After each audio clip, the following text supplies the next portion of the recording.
that, Joe. Hey, how's this video coming through? Are the lights hot enough? Don't forget to dial in close. All right, be sure and stay clear of number 2 camera, and all set. Stand by.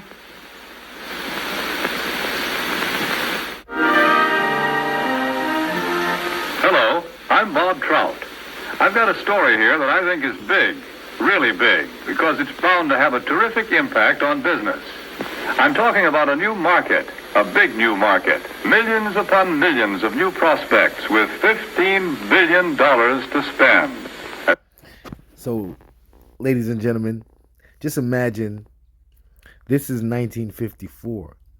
So, just imagine the record labels and executives having this conversation in the 1990s all over again, when they decided we're going to now invest in rap music and rap culture and hip hop, and we're going to be the forerunners of hip hop, and we're going to make all our money off of hip hop.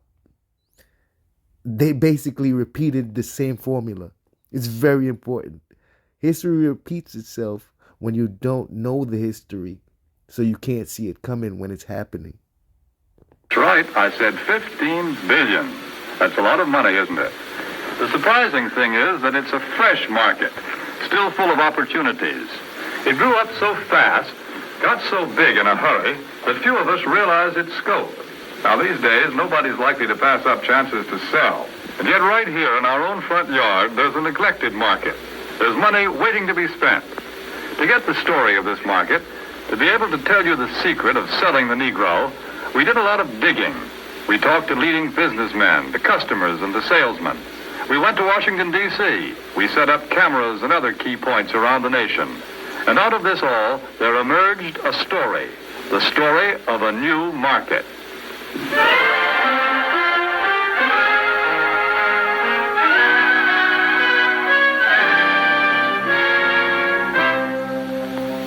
Yes, this is the market we're talking about, the new Negro family. Their name is Wells or Wilson, Smith or Brown or Alexander or Breen.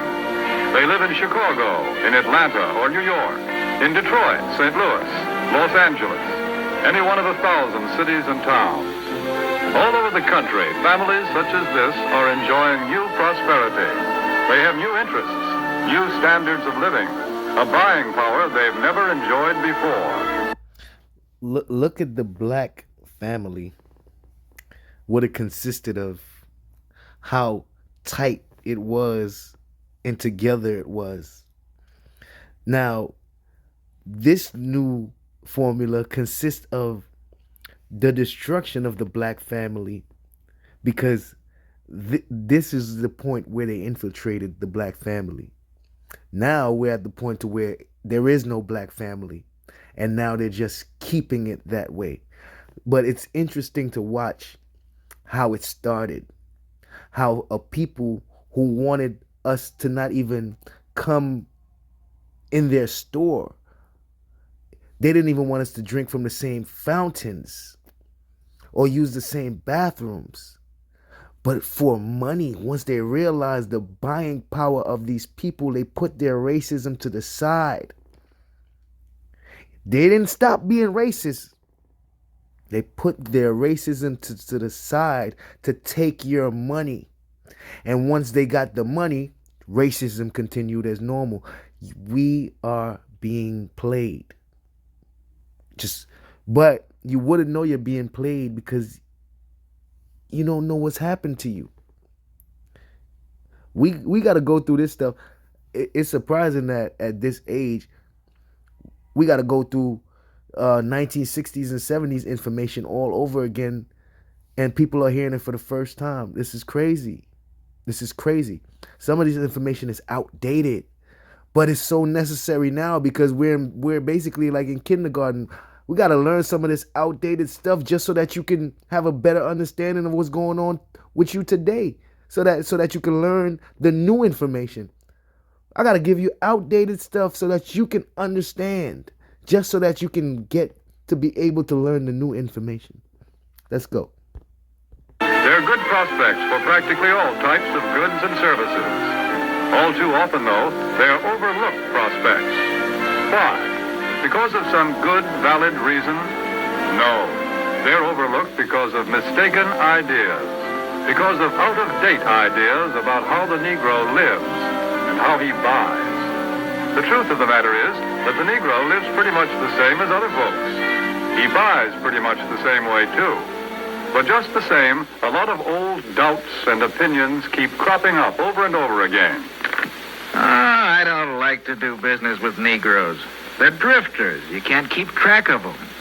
Yes, although a lot of people think that way, the truth is that 1 out of every 3 Negro families living in cities today owns its own home.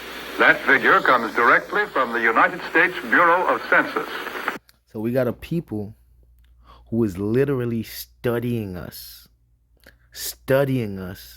to understand how we eat, what we drink, what we like. Why? Why is that? Because we're targeted. We're targeted. Maybe so, but Negroes are poor credit risks. Not more of a credit risk than any other group. Actually, the Negro homebuyer meets his payments faithfully, often more faithfully than other race groups in the same economic level. The funny thing about this video is it's pointing out how good we actually were. The stereotypes that they were pointing out, that they were using and saying about us, actually wasn't true. Today, those same stereotypes haven't changed. The only thing that's changed is that the stereotypes are now true. Oh, we are lost. We have lost. That's the information we got from people who ought to know, the National Association of Real Estate Boards.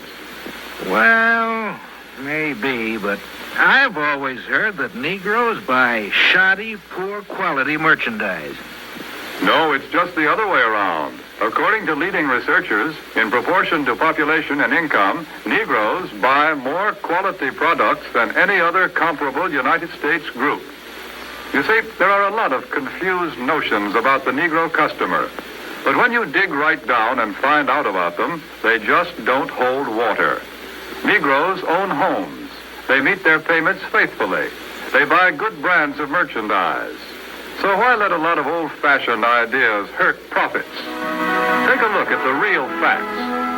Here in Washington, D.C., the nation's capital, some amazing facts and figures about this new market have been uncovered. For a first-hand report, we would like to take you directly to the United States Department of Commerce to hear this story from the Secretary of Commerce himself. Here is the Honorable Sinclair Weeks, the Secretary of Commerce of the United States. In the Department of Commerce, we are constantly alert to trends that mean a healthier national economy, better business for the nation as a whole. Recently, we have been interested in a rising young market, one that represents a huge potential for goods and services. I'm referring to the new Negro market. To them, it was a new market. Mind you, Black Wall Street was before this market. So for them, it's a new market because once they realized the money that was involved, they put their racism to the side to get this money. Believe it. Believe it. Just like how they do now and how they smile with our athletes and our actors and our entertainers.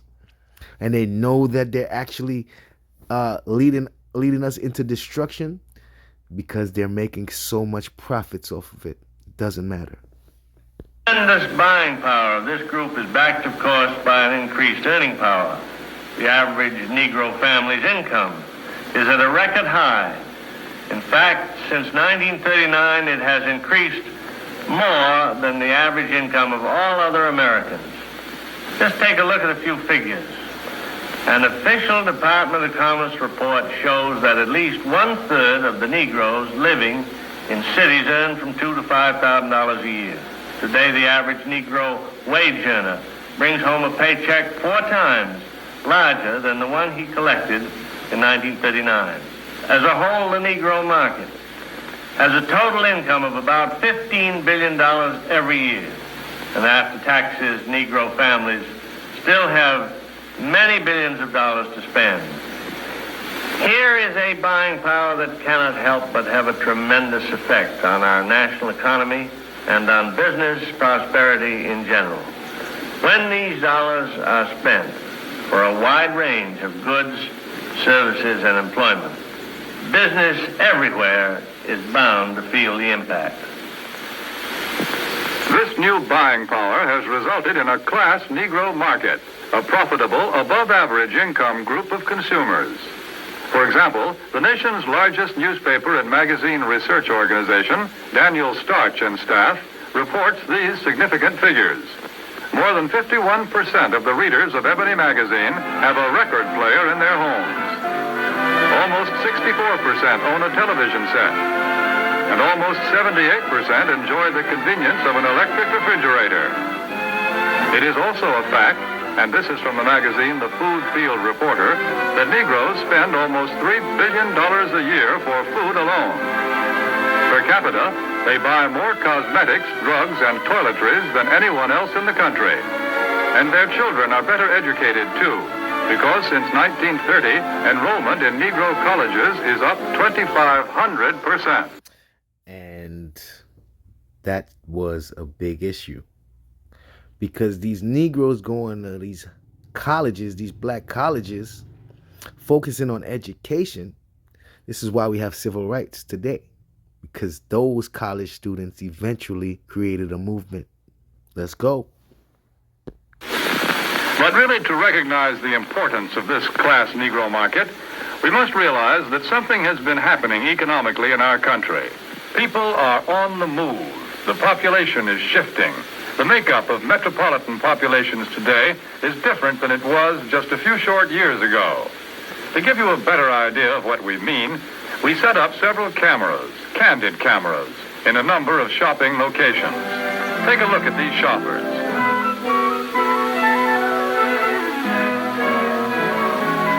Notice what a large proportion of them are Negroes. What's the reason? It's simply this. Negro families are moving into the cities where there are more job opportunities. Here they find occupations with more prestige and security, jobs that pay more money. As a result, Negro families today often make up the largest part of central city consumer prospects. A shoe store in Chicago's Loop, for example, reports that more than 50% of its customers are Negroes. In another case, a drugstore located at a transfer point in a non-Negro neighborhood finds that its Negro customers total 25%. The trend is plain. The new Negro families today are moving into more populated areas, to the cities, where there are more stores, more buying opportunities. Since 1940, in San Francisco alone, the Negro market has increased by 89%. In Chicago by 81%. Houston, Texas, 45%. Philadelphia, 50%. The impact of this new buying force is so tremendous that actually in 14 major United States markets, a product cannot be number one without Negro support. A product must have the backing of this big new buying power to be a leader in the field. What do you have to sell? Chewing gum or cars? Toothpaste or transportation? Whatever it is, here are millions of prospects. And these prospects are everywhere. Negro customers can no longer be pigeonholed. They cannot be classified as prospects who trade only in certain stores, certain neighborhoods. Today, Negroes shop downtown. They shop in supermarkets. They shop in small neighborhood stores. They'll buy from anyone who wants to sell to them. But we all know that before you can sell to customers, you've got to get to know them. You must understand something about them. What do the Negro customers buy? Why do they buy? How do you sell to them? So they had to study. They had to study just to sell to us. Just to sell to us. So what do you think they're doing now? Let's listen of some of the tactics that they used in order to understand how to get our attention. Let's go. Find out. hear the opinion of men who have spent a lifetime studying the buying habits of customers the world over. Here is what sales psychologists have to say about selling to the Negro. The secret of selling to the Negro is expressed in one word. That word is recognition. Now, there's nothing unusual about that. People want to be recognized. They need recognition. That's basic in all of us. But perhaps because he's had so little of it, the Negro needs even more. He needs to feel important and appreciated. This need is a very real and important one. It shows up even in many of the Negro's shopping habits. Anyone who sells or wants to sell to the Negro customer should know about some of these habits.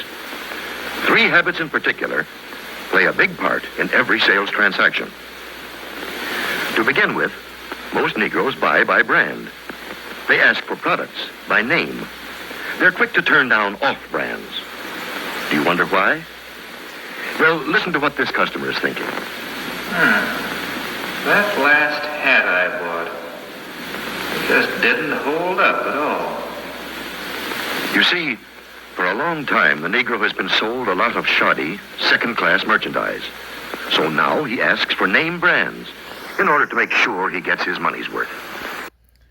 So, we learning something because they shame us for brand names. No, we want quality, and quality was in brand names. And once brand names realized that, you know what they started doing? Brand names just started making anything. Because we buy brand names, they advertise brand names to us, and then brand names could just sell us regular old bullshit. And we'd buy it because it's brand name no matter what the price. So they learned us, they studied us, and then they use us against us. It's genius. Buying by brand. That's the first important Negro buying habit. Now for the second. The Negro buys good quality merchandise. Symbols of quality and prestige are very important to the Negro customer. This woman, for example, is buying fine crystalware. But she is also buying the admiration and approval of her friends and relatives. Listen to her thoughts. My, isn't it beautiful? I can hardly wait to show it to Sally and Joan. It's a well-known fact that many Negro customers are influenced by the opinions of others. What their friends may think of a certain item often decides whether or not the sale is made. So remember, the Negro buys quality merchandise. That's the second important point. And here's the third thing to remember when selling to a Negro customer. When he specifically asks for one thing, don't try to sell him something else. Don't try to switch him at the point of sale. If you do, he'll probably react something like this. Doesn't he think I've got the money to pay for it? There's a reason for this reaction. Again, because he's had experience with cheap merchandise, the Negro resents being offered a substitute. He wants to be sold on quality, not price. The Negro buys by brand, he buys quality, and he doesn't like to be switched at point of sale. These are the keys to selling the Negro customer. Another point. The Negro family does things together, as a group. The family works as a unit. It lives as a unit, and it buys as a unit. When you sell to one member, you many times sell to all. It's also true that many places of entertainment are still closed to the Negro. So he spends more of his money for the things that are available to him, often for items that are considered luxuries. On a pre-sold market, we know that the Negro buys by brand, and he buys the brands that he knows something about. Where does the Negro buyer get this information? We know that Negro customers are turning more and more to the publications that are tailored specifically to their needs. Well, well, well. Well, well, well. So when they buy our BTs and they buy our little black networks, well, guess what's gonna happen? We're gonna get infiltrated with all types of stuff that really isn't for us, but it's meant to get our attention. And then they're going to put people who we like in these items and make them use these products. That's going to encourage us to want to use it as well, with no positive outcome for us as a people, only positive profits for their pockets. That give them the news and the information that they want to read about. Many leading businessmen and companies already know this. That's why so many of them are taking this direct, sure route of reaching the Negro customer. The vice president of advertising of the Drew & Watch Company, for example, says this. In many important cities throughout the United States, Negroes are important customers of the credit chooper. Therefore, it seemed that Ebony magazine would be a very important advertising medium for us. We would say it was very well received, and from our viewpoint, a very successful campaign. From the Remington Rand Company comes this statement. Our records show that advertising in Ebony has been effective in many ways.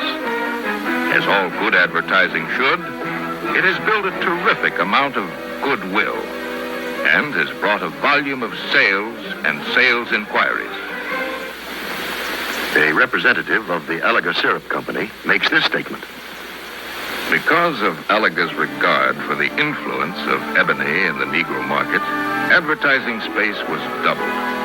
Alaga's long experience in selling to Negroes now takes the most direct route to its best customers, reaching Ebony's 2.5 million audience in every issue. And here are the statements of still other business leaders. Yes, many business leaders are discovering the most direct and most efficient way of reaching the new Negro market. Look here at the results of the same advertisement in two different publications, Ebony and another general magazine. You can see that proportionately, more men and women read the ad in Ebony than the one in the other magazine. And they did a better job of remembering it, too. A greater percentage of readers noted, associated, and remembered the ad in Ebony. But now, wait a minute. If the Negro market is so big and easy to reach, why aren't more companies going out after it? Well, often because of the feeling that there's something entirely different, unusual about selling to the Negro. But is it really so different? What do salesmen say? The successful salesmen who do a good job of selling in Negro communities. How do you go about getting the order? How do I get the order? Well, to tell you the truth, I don't do anything. Anything different, that is. I've been calling on these accounts long enough to know that the Negro just wants to be treated like everybody else. No matter who you're calling on, a little friendliness and courtesy help a lot. But naturally, anybody resents being patronized or talked down to. So I usually call a man Mr. Brown, Mr. Smith, or Mr. whatever his name is, until he tells me to call him by his first name. And of course, I always stick to business. I stay away from talk about race or religion or politics. That goes for talk about Negro celebrities, too. So here we go. We have a people who, even though they feel the way they feel, they won't show it to you when they're doing business with you. They learn to refrain from such talks, not because they don't feel that way, but they do not mix the two. So in public, they have learned to interact with you because they have something to gain from you. Other than that, they still feel exactly the same they always felt. They have just adjusted the way they do things in order to get your money. You know, this business about what good prize fighters and singers the Negroes are, who cares? When a guy's in business, no matter what color his skin is, he's interested in making a living, in making money. That's uppermost in his mind. I guess maybe what I'm saying is that I try to help any way I can, sometimes with displays or ad materials, or an idea once in a while. It's funny how this guy thinks he's trying to help. Help who? He's trying to help himself get money by making you feel comfortable. by making you feel that he doesn't feel the way he really feels inside, so that you can be comfortable enough to spend your money with him. We got to understand what we're dealing with. The important thing is that if it helps push sales for the dealer, it helps push them for me, too. Handle the Negro account just like any of your others. Don't patronize. Stick to business. Get interested in the account. Pitch in and help any way you can. Sounds like pretty good sales advice.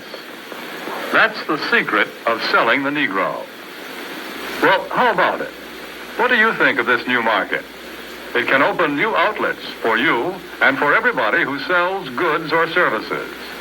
It's still possible to get in on the ground floor when this market is just beginning to grow and to expand.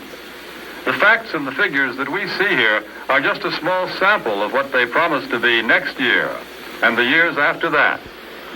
Oh, the years after that. Best believe they thought about years after that. Trust me. Yes, here are men and women with money to spend, and they spend it for exactly the same things as you and I and everyone else. They buy almost every type of product and service that you have to offer, and they can be reached like everyone else through publications that appeal to their interests and desires, that deliver the kind of loyal readership that can be proved both in surveys and in down-to-earth sales. Here is a ready-made market waiting to be asked to buy.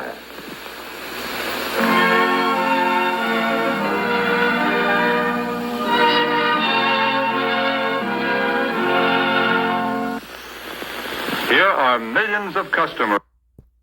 Now, I'm gonna just end it right there. We got work to do. The bad part about it is that most of our people, the older generation, learned this information 20 years ago or so. More than that. But for those 20 years that has passed, this information has not been circulating. So there's a big gap right now that if anyone is learning this information, they're going to be learning information from the 70s. And they're now going to be enlightened. And it's going to be so outdated that when they bring up certain topics right now with their outdated information, they're going to sound stupid, even though they're absolutely right. That's the mind fuck. Thank you.